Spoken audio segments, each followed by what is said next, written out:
My name is Lola Snyder, born and raised in New York, and I was there at the moment of conception of non-traditional employment for women. Lola Snyder is my mother.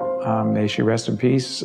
Tragically died 27 years ago, but before she died, at a relatively young age, she was the co-founder of Non-Traditional Employment for Women.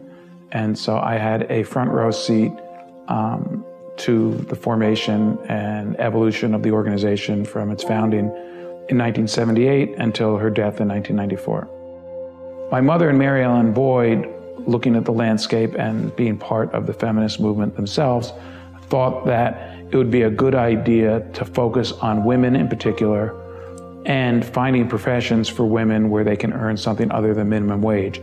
I think in the mid-70s, although women comprised 50% of the workforce by then, they were earning, I think, 30 cents on the dollar and confined to about 22 different professions across the United States and essentially barred from the highest paying blue-collar jobs. And that meant the trades, construction.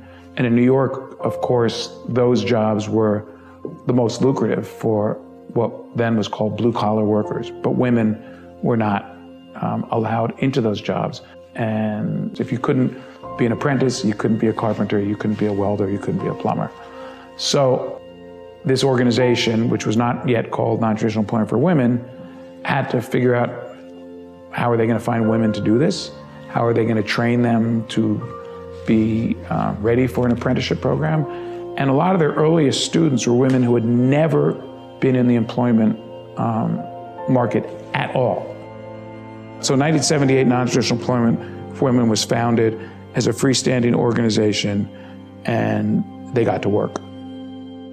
And so what I remember most about my mother's time here is that it was all about love. I mean, she loved each of these students like she loved her children, and she gave a lot of them something that they had never had up to that point in their life, which was a home, and New was basically a halfway house for women, in addition to an employment resource center. They just came here and they congregated here.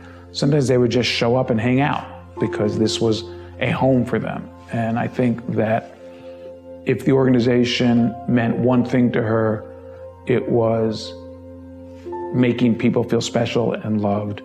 And what better way to do that than to find them jobs where they can find empowerment, they can find autonomy, they can find independence, of course, financial independence.